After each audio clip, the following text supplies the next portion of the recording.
আসসালামু আলাইকুম। আমন্ত্রণ বাংলা ভিশন সংবাদে আপনাদের সাথে আছি আমি সাবরিনা আলম। অপারেশন ডেভিল হান্টে গাজীপুরে ৪৮ জন, রংপুরে ২ আওয়ামী লীগ নেতা সহ ১৯ জন, খাগড়াছড়িতে ১৮ ও সাভারে ২০ জনকে আটক করেছে যৌথ বাহিনী। মঙ্গলবার রাতে খাগড়াছড়ি বিভিন্ন এলাকায় অভিযান চালিয়ে ১৮ জনকে আটক করা হয়। অস্থিতিশীলতা সৃষ্টির চেষ্টা রোধে জেলায় জেলায় এ অভিযান অব্যাহত রয়েছে। রাস্তায় রাস্তায় বসানো হয়েছে চেকপোস্ট। সন্ত্রাসী নির্মূল না করা পর্যন্ত এ অভিযান চলবে বলে জানায় পুলিশ। এদিকে ছাত্র জনতা হত্যা মামলায় সাভারে অভিযান চালিয়ে ঢাকা জেলা ছাত্রলীগের সাবেক সভাপতি কুটি মোল্লা সহ ২০ জনকে আটক করা হয়েছে। অভিযান অব্যাহত রয়েছে গাজীপুরেও। এদিকে পটুয়াখালীতে অভিযান চালিয়ে ৩ জনকে আটক করা হয়েছে। জুলাই আন্দোলনের সমন্বয়কারী ও বিভিন্ন ইস্যু নিয়ে সামাজিক যোগাযোগ মাধ্যমে কথা বলা জনপ্রিয় কন্টেন্ট ক্রিয়েটর নুরুজ্জামান কাফির পটুয়াখালীর বাড়িতে আগুন দিয়েছে দুর্বৃত্তরা। রাত ১:৩০টার দিকে পটুয়াখালীর কলাপাড়া উপজেলার রজপাড়া কাফির গ্রামের বাড়িতে দুর্বৃত্তরা আগুন দেয়। এ সময় তার বাবা মা সহ পরিবারের ৬ সদস্য বাড়িতেই ছিলেন। বাইরে থেকে দরজা আটকে আগুন দেয়া হয় বলে জানিয়েছেন কাফির বাবা এবিএম হাবিবুর রহমান। তবে তারা অক্ষত অবস্থায় ঘর থেকে বের হয়ে আসতে পারেন। পরে কলাপাড়া ফায়ার সার্ভিসের একটি টিম ঘটনাস্থলে পৌঁছে প্রায় ২ ঘন্টার চেষ্টায় আগুন নিয়ন্ত্রণে আনে।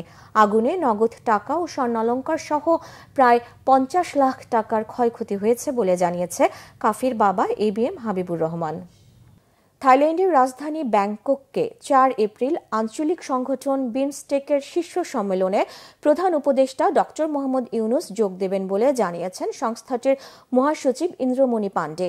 শীর্ষ বৈঠকে প্রধান উপদেষ্টা ডক্টর মোহাম্মদ ইউনুস, ভারতের প্রধানমন্ত্রী নরেন্দ্র মোদী সহ সদস্য দেশগুলোর সরকার প্রধানরা যোগ দেবেন বলে নিশ্চিত করেন তিনি।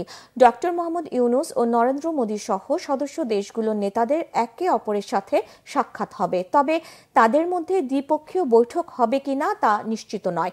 বিমস্টেক মহাসচিব বলেন, দ্বিপক্ষীয় বৈঠক দেশগুলো নিজেরা ঠিক করবে। এদিকে বিমস্টেক সম্মেলনে ইউনুস মোদী বৈঠক হতে পারে বলে কূটনৈতিক সূত্রগুলো জানিয়েছে। বাংলাদেশে রাজনৈতিক পরিবর্তন হলেও অন্তর্বর্তী সরকারের সঙ্গে আঞ্চলিক সহযোগিতা বৃদ্ধিতে বিমস্টেক কাজ করবে বলে জানান সংস্থাটির মহাসচিব।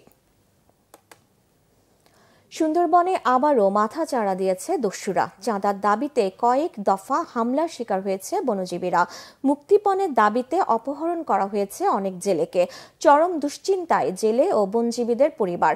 মোংলা প্রতিনিধি জসিম উদ্দিনের তথ্য ও ছবিতে ডেস্ক রিপোর্ট।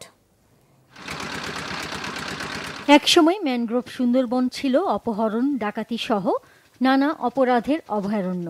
২০১৬ থেকে ২০১৮ সাল পর্যন্ত আত্মসমর্পণ করেছিল সুন্দরবনের ৩২টি বাহিনীর প্রধান সহ ৩২৪ দস্যু।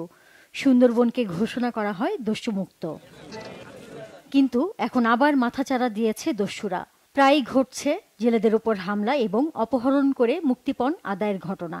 আমার এই ভাই মতি সর্দার প্রতি বছর সাগরে যায়। এবার সাগরে যাওয়ার পরে ৩-৪ দিন তাকে সুন্দরবন থেকে ডাকাতরা অপহরণ করে নিয়ে গেছে। এখনো তারা সন্ধান পাচ্ছি না, কিন্তু সরকার কাছে আমরা আবেদন জানাচ্ছি অতি দ্রুত আমার ভাইটি গিয়ে তার পরিবারের কাছে ফিরিয়ে দেবে। ডাকাতরা ধরে নিয়ে গেছে এবং তার কোনো খোঁজ খবর পাওয়া যাচ্ছে না। জলদস্যুরা তাকে নিয়ে গেছে, তারপর আর কোনো খবর পাইনি। বাড়ির যে বৌদি বা ওই যে বাইকও আছে, এদের সেরকম কোনো পরিবেশ নেই যে তাদের এই মুক্তিপণের টাকা দিয়ে ছাড়াই আনবে। এখন কান্নাকাটি বাড়ি। বঙ্গোপসাগর সংলগ্ন সুন্দরবনের দুবলার চরে ৫ মাস ধরে চলে শুটকি প্রক্রিয়াকরণের কার্যক্রম। সেখানে কর্মসংস্থান হয় উপকূলের হাজারো জেলের। সম্প্রতি কমান্ডো স্টাইলে জেলেদের ওপর হামলা চালায় দয়াল বাহিনীর সদস্যরা। চেষ্টা করে জিম্মি করা, প্রতিরোধ করে জেলেরা। অস্ত্রসহ ৩ বনদস্যুকে ধরে কোস্টগার্ড সদস্যদের কাছে হস্তান্তর করে তারা।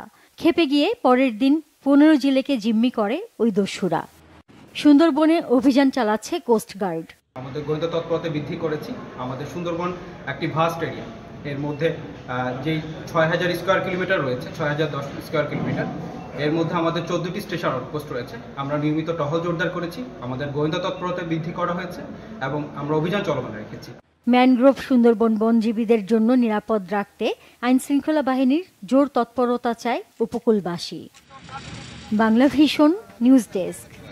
এই ছিল এখনকার মতো, পরের সংবাদ বেলা 12টায় দেখার আমন্ত্রণ রইল। এছাড়া বাংলা ভিশন সংবাদ ও সংবাদ সংশ্লিষ্ট অনুষ্ঠান দেখতে ভিজিট করুন www.bvnews24.com ও facebook.com/banglavisionnews এবং সাবস্ক্রাইব করুন youtube.com/banglavisionnews। ধন্যবাদ।